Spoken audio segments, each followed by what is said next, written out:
Pass back to Gerry, who plays a Glacial Fortress and passes back, and Trevor's got a colonnade of his own on his side of the board, so it's just been a lot of draw go, really, besides that preordained from Trevor. Both players with access to all the colors they need, which is 2, but, you know, both players with access to both colored mana, both players with a Celestial Colonnade. Trevor adds a Tectonic Edge to the board and preordains, a second preordain. Mana leak from Gerry Thompson to stop that.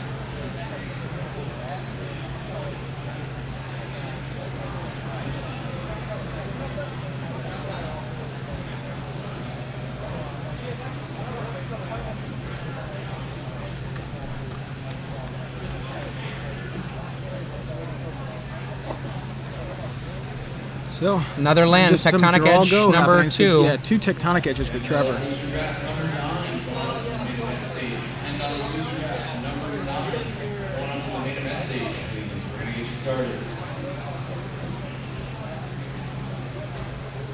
Not a lot happening right now, but there's an Emiria Angel, so Gerry has his tapping out. Yeah, test spell here. And Trevor only has 3 mana leaks to stop that from happening. He does have Dismember. But Gerry is definitely the kind of person to usually wait for that ability. So he gets the 1/1 out of it, even though the Dismember comes out to take care of it. Now, since they don't have each other's deck lists, Trevor will most likely be expecting some number of swords, unless he knows that Gerry has decided to go without. Which is a possibility because of, if he read Gerry's article this past week, Gerry didn't actually say outright, but that he wasn't going to include the swords, but he did kind of poo-poo them a little bit. So it might not be too much of a shock. Trevor tech edges Gerry's Celestial Colonnade. And Gerry's token is replaced by an actual bird. Oh, I'm sorry, not an actual bird. It's still a bird token. Right. There's no actual bird on the board. Although that would be quite interesting. Sword of Feast and Famine with 2 mana back. In comes the little bird that was created by an angel. Yeah. The faux hawk. I like that. Faux hawk. It's a faux high hawk. Booth high fives. You gotta love them. Into the Royal with kicker. Untap. You wonder after rotation if there's going to be some version of Call Blade that doesn't have Squadron Hawks in it, because they rotate, and you can call that deck Faux Hawks. Instead, there's some other sort of flying creature that's holding swords. Seachrome Coast from Gerry. At end of turn, Trevor knocks out one of Gerry's land, taking out a Seachrome Coast. And Trevor lays a 6th land. And Sword of Feast and Famine. I feel like I've seen this before. Yeah. It's Mana Leak to tap him out. Spell Pierce coming back, leaving 2 mana up for Trevor. Gerry lets the Counterspell War end there.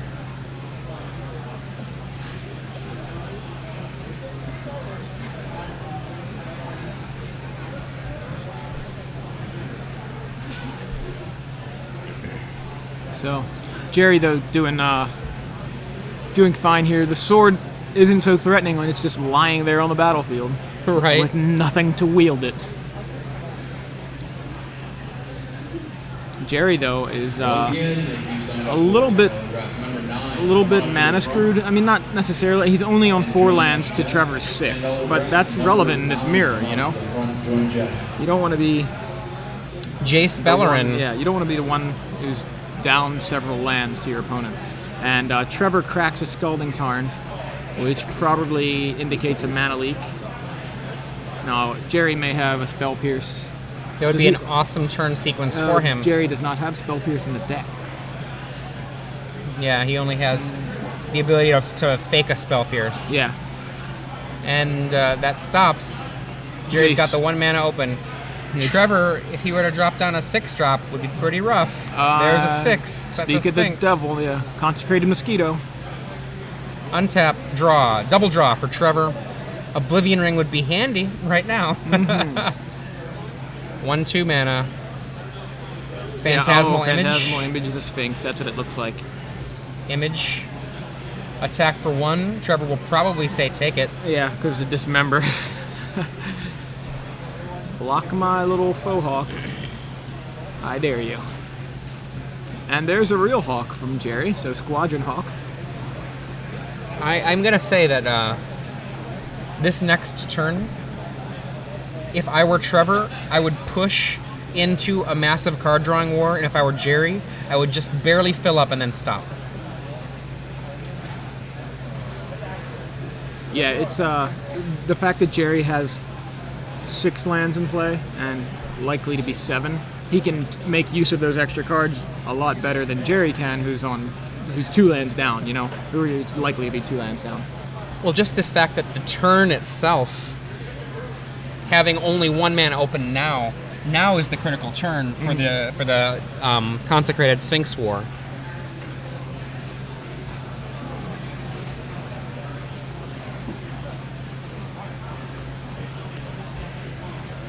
So here they go back and forth.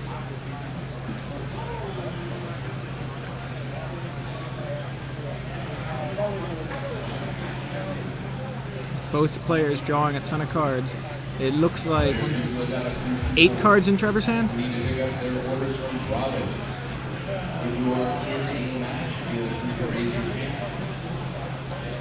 Draw, draw, draw, draw, draw, draw, draw, draw, draw, Yeah. draw. Can't quite see. I believe Gerry's got about 10 or 11 cards in hand now. It's hard to tell. He's in the shadows there. Come on up to the main event stage, grab your food. Yeah, we have a Sphinx War happening here.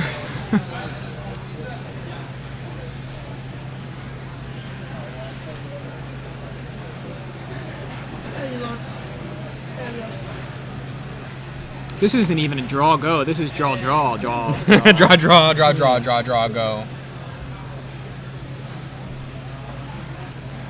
Both players just back and forth drawing the cards. It's not. I think for Trevor it makes sense. I think for Gerry, Gerry is making a terrible mistake continuing onwards in this way. How And come? the big reason being this: Gerry only has 1 mana to work with right now, and what Trevor can very easily do is just turn off where Gerry's at right now on the table, have mana open, and Gerry only has a little bit of mana to work with on the following turn. What do you mean by turn off what Gerry has on the table? Like, Gerry only has 6 mana that he'll be able to work with next turn. And with Trevor having access to mana leaks and spell pierces, and already having a presence on the board, it's very reasonable for Trevor to either bounce or Oblivion Ring that actually doesn't even have to do anything other than target it, so he can even just into the Roilet to kill it, that phantasmal image, and then have dominance on the board and just be able to shut off whatever Gerry does. The usual thing that happens in a consecrated Sphinx War is whoever is the untapped person has the advantage. yeah, definitely. That makes sense. You gotta wonder, is Gerry looking for something? You know what I mean? Is it I mean, looking at Gerry's list, even if he sculpts the perfect hand, it will take all of his effort with that so-called perfect hand just to deal with the Sphinx in play.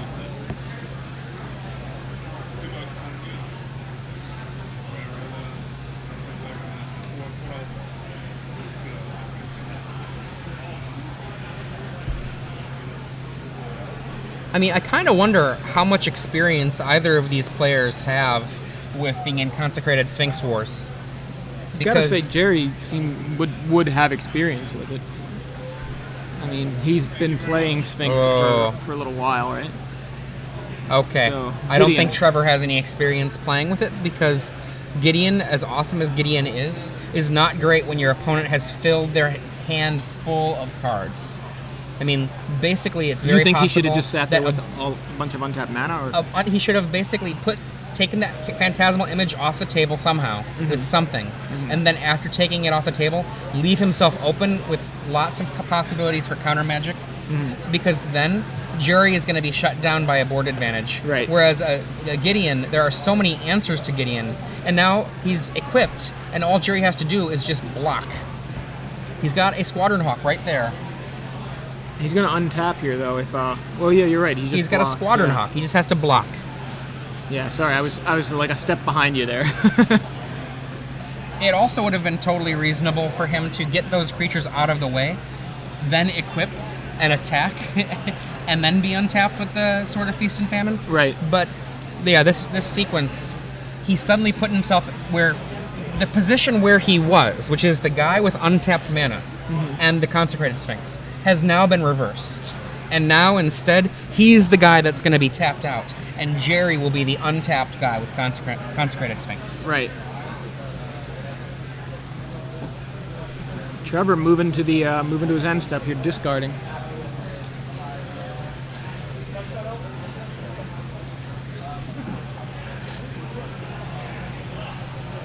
Playing Jin Gitaxias in Reanimator in Legacy. I feel like I'm in these situations a lot where I'm like, I have all these cards.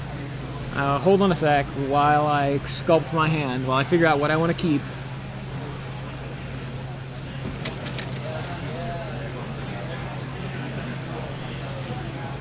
Nice shot.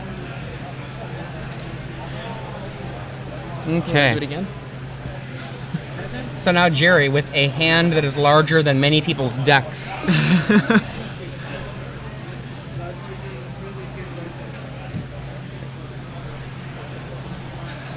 All right, Sphinx 4 again. And now Gerry should be willing to just not go very far with it and just stop. Right, look at them fanning out their decks. Like, Jerry's got his deck fanned out so he sees how many cards are left. I have that backwards. Gerry should be willing to push forward pretty far because he's got the mana advantage at this point. I see. My Okay, bad. that's I what need I to say it thought correctly. you were going to say, but I Yeah, was I said it kinda I said it surprised you backwards. the other way around. Now, Gerry should have a land drop this turn. yeah. Now Gerry only Unless has this is the worst ever variant. Gerry only has one Into the Royal in his deck. He's already used it, which means his ways to handle the table are his 3 Oblivion Rings and 2 Day of Judgments.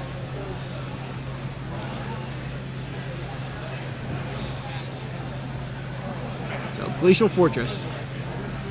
And let's see what the first play is going to be. I bet there's going to be an Oblivion Ring involved. Yeah, there they are. Oblivion Ring times 2, tapping out. So he hits Gideon and Consecrated Sphinx. And he comes in for 5. Maybe. He's thinking about it. Just checking out what exactly did you put in the graveyard?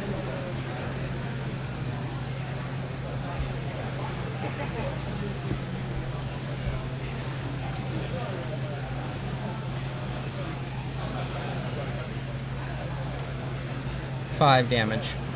Now, the one distinction between the situations before, Gerry is going to be going up against an opponent who's going to have 8 mana, whereas Trevor was going to be going up against an opponent with 6 mana. So Gerry does not have the luxury of sitting behind his mana leaks. Right.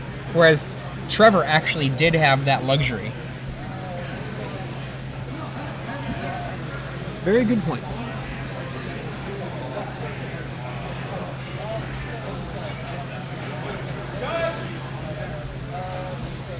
Trevor on 5 life. He's got a ton of cards. No Sphinx in play for Trevor, though, so he won't be able to... well, he does have what looks to be a Phantasmal Image in his hand. Yeah. That's not going to be relevant until Gerry's turn. I think if he has an untapped land... no, he's 1 short. I was going to say he could dismember the Squadron Hawk, activate the Colonnade, equip, attack, but he's 1 short of being able to do all of that. Actually, he might be 2 short. 5 for that. 1 short. Yeah, he's 1 short of being able to do all of that. Activate. You do activate, equip, if he had 1 more mana. Activate, equip, and inside combat, tap to cast Dismember. What does he get? He's got 7 lands. He's going to there? have 8. Yeah, he's going to have 8. Right, okay. Oh, actually, that does give He him can just still- barely enough. I was going to say, because he taps 5 of it. Yeah, if he To gets 8 mana, activate. he can totally get there with the 8th mana. Right, because he has to. He actually taps the colonnade. the attacking after declaring colonnade, it's yeah. attacking. Yeah, that's He what goes I with the thought. Preordain, shuts off that line of play. He doesn't have many cards left in the deck. And then Gerry gets to draw 2 for that. That's unbelievable. How do you need to preordain after? What did he? I just wonder about. Like, he just drew so many cards, and the first spell he casts is a preordain. that can't be correct. You Oblivion mean Ring. you didn't have what you needed in the 28 cards you drew? Oblivion Ring on Oblivion Ring. I'm guessing Gideon is gonna very likely.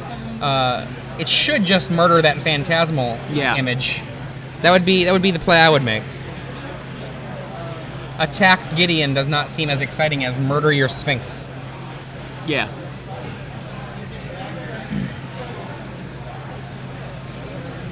He still has not laid a land, I don't Did believe. he must have +2 to Gideon. Wow. That's not something I would have done either. Okay. Alright guys, see you guys. See you guys. Seems like you want to take out that phantasmal I mean, image. you could be in the position where he's thinking to himself, there's so few cards left in your library. It doesn't matter. It doesn't matter if you draw cards. My plan here is to survive long enough to do this, but Gideon kills Gideon. Got a mana leak there, perhaps? There's a mana leak. There's a mana leak back. Gideon kills Gideon, and wait, Spell Pierce? Mental Misstep. Zing. And that's the game. That's Attack a nice for lethal. counter. See, now that's a game that happened all on the stack, or at least that turn. I mean, obviously, it was more about protecting what was on the board, but yeah, I mean, you saw. I guess Trevor was being at 5 life, too concerned about going to 3 life.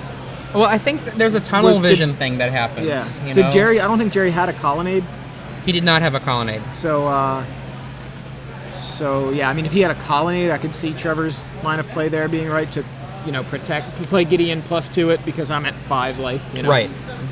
But killing the Sphinx with Gideon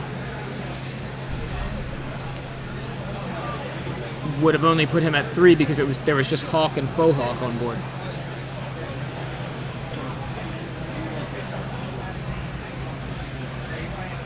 From their sideboards, Gerry has Dispel as a possible card. Psychic Barrier, just counter a creature. Blue, they lose a life. Another Mental Misstep, which it was very powerful here, but it was only powerful because it stopped a Spell Pierce. Spell Pierce and Preordain are the only targets, so it's actually kind of questionable whether or not Mental Misstep does exactly what you need it to. I think it's still reasonable. I don't know that it's like super awesome. I think it's fine. Yeah, it's weird because it feels like Spell Pierce is perfect to fight Gideon. So Trevor probably would want to leave the Spell Pierces, and then the Mental Missteps obviously come into play. I mean, like we just saw there. I think that it's possible he might just cut some of that, though, for Dispel. Dispel does the same work, but it fights other cards that are important. I agree, yeah. That makes sense. The only thing relevant there is Mental Misstep costs 2 life instead of 1 mana, or has the option anyway. I wouldn't be surprised if Gerry brought in Revoke Existence for Oblivion Rings and for Sword. Yeah, that makes sense. He's only got 1, but that makes sense. Trevor, for his part... Do you think he brings in the Torpor Orb for Squadron Hawks? No. Doesn't seem that good, but it definitely seems like it would make those Squadron Hawks really bad. Wait, Trevor brings in Azure Mage. Yeah, he does have the Azure Mage, yeah. And I think he brings in...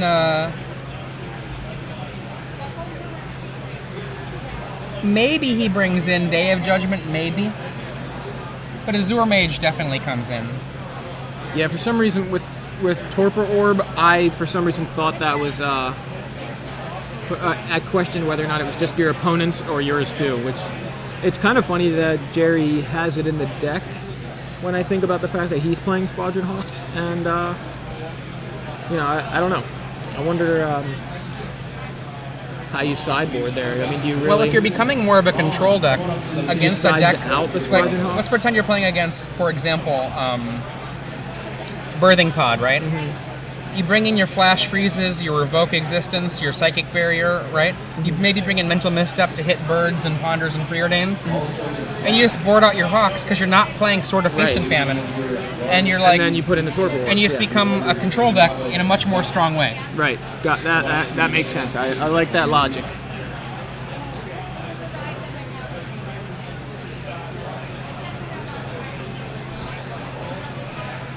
So... Looks like both players are drawing their opening hands. Gerry Thompson up a game versus Trevor Coulombe. Gerry playing Call Go, no blades, versus Trevor's more typical Call Blade list, post-banning Call Blade list, of course. And I mean, Trevor's Callblade deck is very Gerry Thompson-esque. It is. It's very. It's like he looked at Gerry's article and built it that way. Yeah. You know? I mean, it basically looks like a mix of the deck list that Gerry talked about and alluded to in his article, mixed with the deck that Gerry played at the Star City Games Invitational in Indianapolis. Gerry is taking a mulligan here.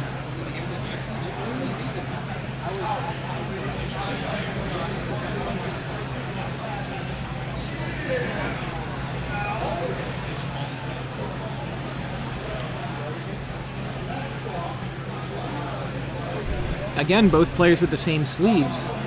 Hope they don't accidentally mix their decks up, because there's a lot of potential for them to not realize it for a long time when Gerry draws a Sword of Feast and Famine and goes, wait. What the heck is this? Oblivion Ring is one of the key ways that could happen, too. Okay. We've got turn 2, go, Yeah. from both sides of the field here. And Gerry lays a Squadron Hawk. Trevor says A-OK, so we've got Squadron Hawk advantage for Gerry. The return from this, Trevor's best follow-up play is a Squadron Hawk of his own, there's one of the things, Phantasmal Image to create the Squadron Hawk effect.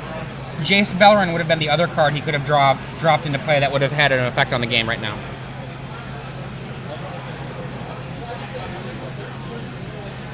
Yeah, that's one of the key advantages, or one of those key plays and reasons that Gerry advocated Phantasmal Image was in the mirror.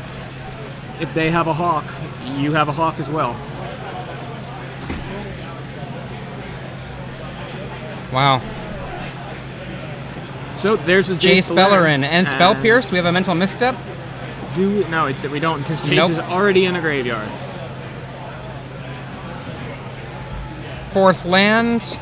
The Hawk and the Fake Hawk trade.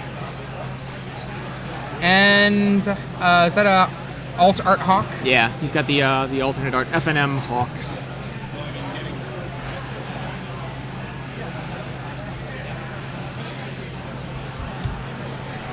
And he gets the fourth, so he's got all 4 Squadron Hawks available in hand. Well, 3 in hand, 1 on the board. Gerry draws, plays Squadron Hawk. There's a Hawk. I believe he actually just drew that Squadron Hawk, but I could be wrong. And he lays another Hawk. Hawk.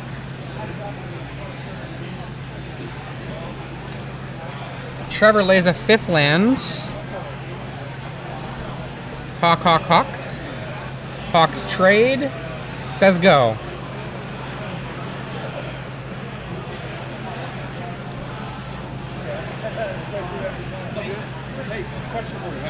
In comes a Hawk.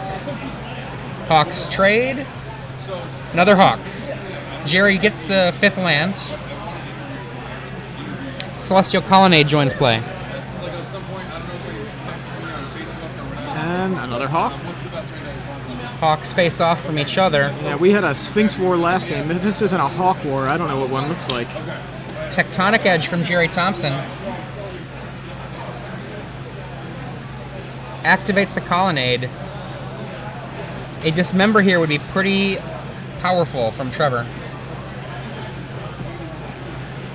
Didn't look like he had it, so 4 damage into the red zone and passes the turn. So Trevor now adds a 2nd Hawk to the board. Swings in with his first Hawk. Gerry looking like he's...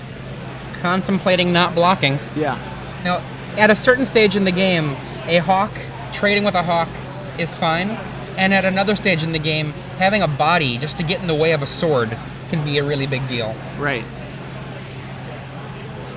Colonnade attacks, Trevor blocks. The cool thing is that, Wow. at least on Gerry's side, is that Gerry's getting rid of Trevor's Hawks to the degree where swords don't matter. Wow. Well, Sun Titan can bring back the image, which is a Sun Titan, which is a Hawk. well, never mind what I was just saying.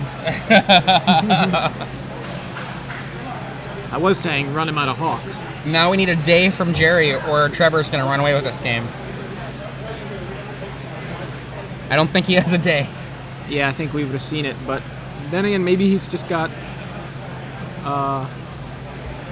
another plan in mind here. I mean, it looks like O-ring, maybe. Yeah, I think we're gonna see an O-ring. O-ring on the real Sun Titan. O-ring on the fake Sun Titan, which kills it. Tapped out. O-ring your O-ring. O-ring your O-ring. Back comes my Sun Titan. Back comes my Phantasmal Image. Oh Back my comes a gosh. Squadron Hawk.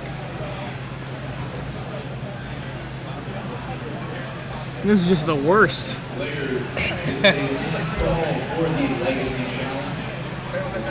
In for one.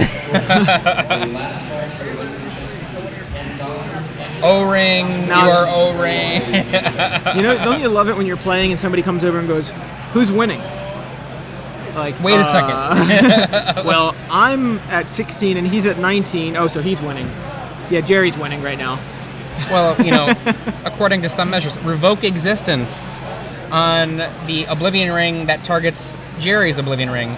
Right. Oblivion Ring comes back and it knocks out the Sun Titan, Right, but there's leaving only a fake Sun Titan in right, play. which he needs to target, or else it's just going to attack, bringing back the other O-ring to take out the O-ring to get back the Sun Titan. It's Oh, no, the other O-ring is removed from the game. Revoke existence removes from the game. Okay. I'm sorry. Yeah, you're right. Yeah, no worries. I was thinking. Yeah, I was thinking it was in the graveyard. Jerry attacks Still for seems 4 like a in good the idea. air. Still seems like a good idea to get rid of that Phantasmal Image. Oh, yeah. Now, if Gerry wins this game in the face of such overwhelming disadvantage, it's going to be a testament to play skill in this matchup. Yeah. And I mean, there's lots of other ways that play skill can come into the... Oh, O-ring. Back comes Sun Titan. Back comes Hawk or Land, depending. Hawk. it's kind of unbelievable how many O-rings Trevor's had.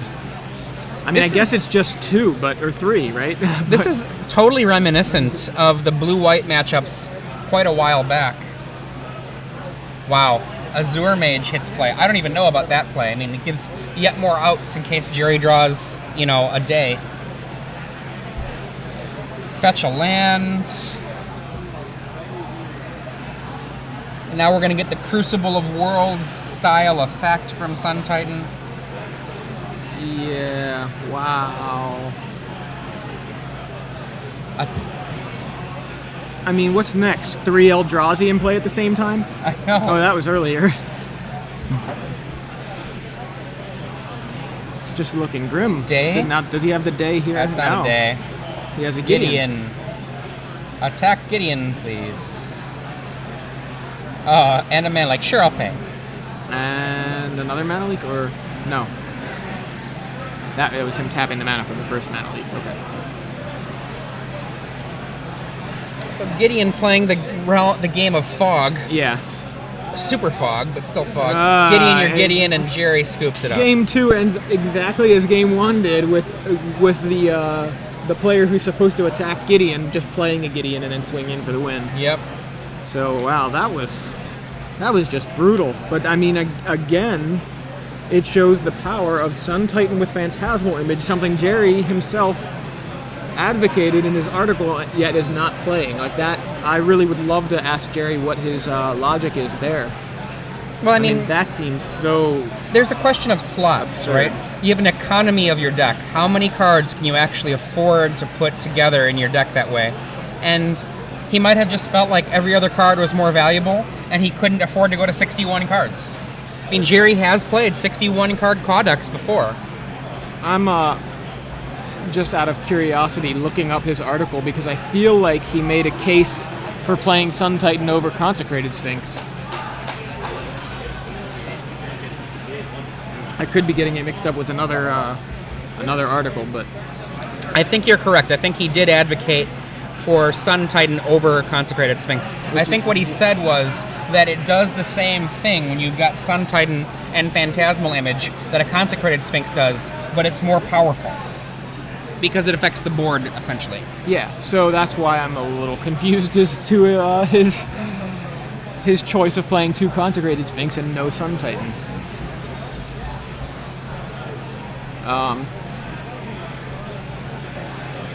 Costing a full mana. Okay, never mind.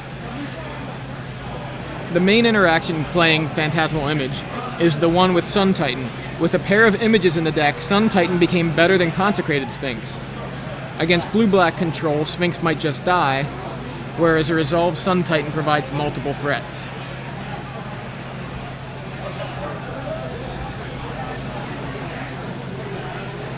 So, and again, he mentions about, you know, he's talking about how good Phantasmal Image is, and talking about how it can't be equipped, which is one of the reasons he cuts the sword. I'm kind of wondering about the logic here, because if the logic is, I want to play Phantasmal Image because it's so good with Sun Titan, Phantasmal Image can't be equipped, so I'll cut my swords. What do? You're pulling the Sun Titan out of the equation, and now is Phantasmal Image as good? So it's interesting. Anyway. Turn 1, land from Gerry and Preordain from Trevor, followed up by Squadron Hawk from Gerry.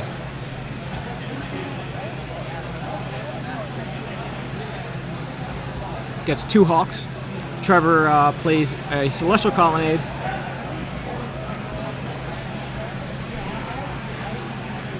And I believe just passed, but of course needs to cut Gerry's deck. And Gerry draws, attacks with a Hawk. Looks like he's going to add another Hawk to the board. Yes. Gets the last Hawk. Now, meanwhile, Trevor's sitting back with only 1 mana open, and basically well behind here.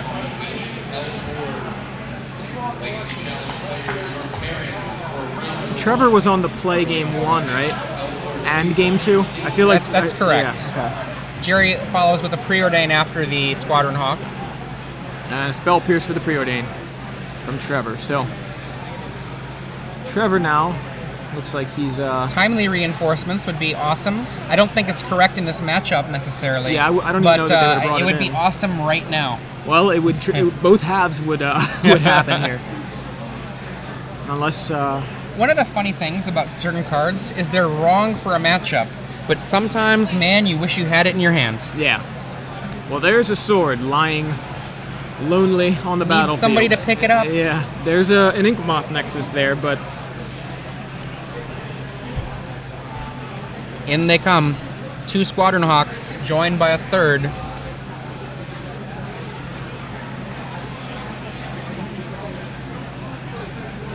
And Gerry has that 1 Hawk back to block if Trevor were to try to get that Inkmoth to pick up a sword, but not the play Hawk here. number 1. Maybe worth fighting over if Gerry thinks it's the only one. And he says, go for it.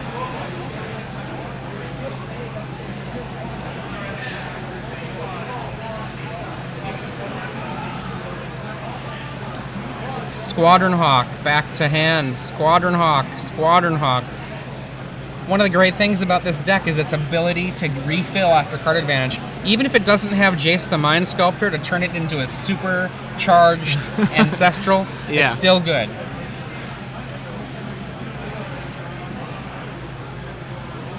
And Trevor leaving up the Spell Pierce mana yet again. Gerry comes in for 3. This is where Gerry could drop a Gideon, so Trevor having that Spell Pierce up. Oof, there he But Spell Myria Pierce doesn't Angel? hit a Myria Angel. Myria And then Angel, a Faux Hawk. Faux Hawk. I love that. That's great. Day of Judgment, perhaps? Day. There it is. Textless Day of Day Judgment. and go. Gerry untaps. This is a great moment for a Sphinx if he has it. Land Sphinx would be devastating.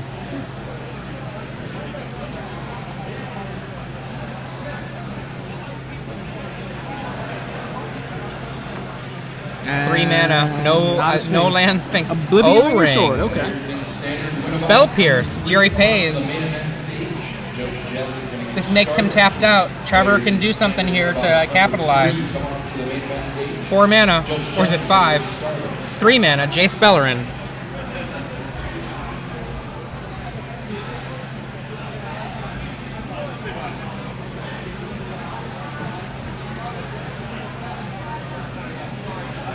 Another land from Trevor. A Jace Bellerin on the table with, I don't believe, anything on Gerry's side. No Celestial Colonnade. to take care of it. This is one of those swinging points in a match. Gerry does not have very long before he has to deal with that, or it's over. Mana leak. Oh, boy. And right now, Trevor is fully in the driver's seat. Draw. That Jace guy, I thought he was banned. Jace Bellerin, just one of many cards that you will not be seeing after Innistrad is released. He rotates with the rest of them. That makes me sad. Squadron Hawk. Checks the yard. I don't think there are any Squadron Hawks in Trevor's yard. Maybe just one, in fact. 2 Squadron Hawks come down. Oh, there's one in Trevor's yard. One in his hand, one in his yard, 2 in play. Now, what does Gerry do to recover here? Gerry wants to lay a Jace Bellerin or an Oblivion Ring to stop that Jace Bellerin. He's got a Day of Judgment. That doesn't really seem like that attractive of an option. A Hawk, go. Trevor knocks it off. I almost think maybe he has another Jace. He does. I saw it in his hand. Devastation. Dubs Jace.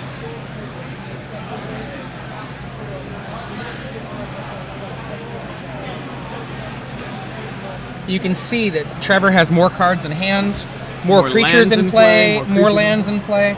He is ahead right now in a big way. That Day of Judgment from Trevor was about the timeliest reinforcement that that he could have drawn. There's a sword from Trevor. And Gerry contemplating what he can do here. He's got a Mana Leak. Mana Leak doesn't do very much. It taps down Trevor a little bit. Yeah. And that's all it does. That'll be enough, though, to keep him from equipping it and swinging in now. Untap. Let's see maybe another Oblivion Ring here. We got a Day of Judgment that Gerry has. Sphinx. There we go. So. 6 mana for a Sphinx. This is the kind of card that can recover the game for Gerry. Gerry draws 2. We'll have to see if Trevor has a Phantasmal Image or if he has his own Sphinx.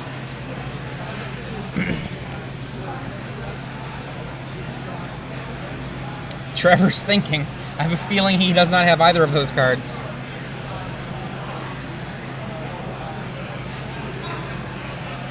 How bad is Jace Bellerin when your opponent has a Sphinx? It's funny. No wonder they didn't ban him. I mean, I've had a Sphinx in play and had my opponent activate the Brainstorm knowing full well what it was going to do. They were just that desperate for something. Yeah. And a bounce wouldn't have done it. There's Phantasmal Image. Okay, that's what he needed to see. And now maybe an Oblivion Ring to follow up and really, what's the phrase? Give him the what for? Show him what for? Yeah, show him what for.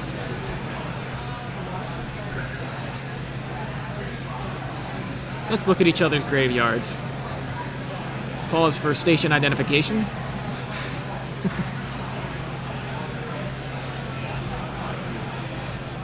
Yeah, that Sphinx, one of 2 in Gerry's deck, definitely important for Gerry in that moment. He does not have very much time left. And we got Poison coming in. Which may look like even less time. I think a Sphinx, not Sphinx, pardon me, yeah. Blocks, shrinks, risks a Dismember. Wow. I was going to say I thought a Hawk was going to block that one. Yeah, I was surprised too because I thought, I was thinking it kind of telegraphs Dismember when you're, well, not necessarily, I mean, you want to get in with the poison, that's great too, but I would have thought a Hawk would have been a better blocker there. Wow. I don't like that. You can't attack twice. You try to attack again. Doesn't work. Gerry untaps. I also get a second combat phase, right? Because just having this sword in play, isn't that right? Upkeep, I think he has an effect. Or is this after the draw? It may have been after the draw. I see a Day in his hand, so I don't... Yeah, he tapped 4. Did Trevor draw the 2? He may have forgotten to draw. It's possible. I looked away. I glanced down for a second, and Trevor's on the lower portion of the screen. I didn't get a chance to see. But, wow. Day's pretty good. Here, I mean, he's open to Day right now because there's no... Trevor's tapped out, so... There's the Day day. of Judgment. And a Jace. Nope, Oblivion Ring. Tapped out. Go, he says to Trevor. Trevor draws. A great opportunity here for him to drop a 6. There's a And he has 6. a Which 6. one is it? Sun Titan brings Gets back back Phantasmal Phantasmal Image. Makes a Sun Titan. Brings back the Sphinx. Oh my gosh. I can't figure out why Gerry took this out of his deck. I'm sorry, look what just happened. And pardon me, that last one it gets is a Jace Bellerin. And right now, let's pretend that Gerry cast another Day of Judgment. He's still in. Oh boy, I think it's over. Yeah. I actually think that that block that Gerry did with his Sphinx when he had access to a bird, that was a huge turn right there. Yeah, I don't know what his logic was there either. We got an Oblivion Ring on Oblivion Ring. Brings back Sword of Feast and Famine. Another point from Eye of Sauron on Twitter, how Trevor could have dismembered the Sphinx before damage and then not lost his Inkmoth Nexus. Yep. The Sphinx would have been an 0-1, right? And then Yeah. the Inkmoth Nexus would have just killed it and the Inkmoth would have stuck around.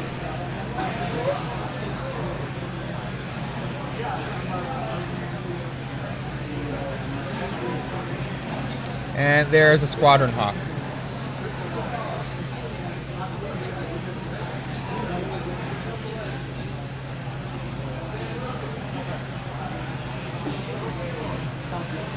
It's amazing. 2 turns ago, the board was clear. And all it took was the Sun Titan to bring, just make all that happen, really. I Yep. mean, the Sun, it's just unbelievable. Apparently, Trevor just missed another Sphinx draw. Into the Royal on Oblivion Ring. Brings back a Sword of Feast and Famine for Trevor. Gerry Yeah. says, that's it. That's all she wrote. Unable to recover from all that. Now, again, I would love to talk to Gerry. I'm sure we'll get to talk to him at some point later on. We'll find out exactly what his logic is for cutting the Sun Titan out of the deck when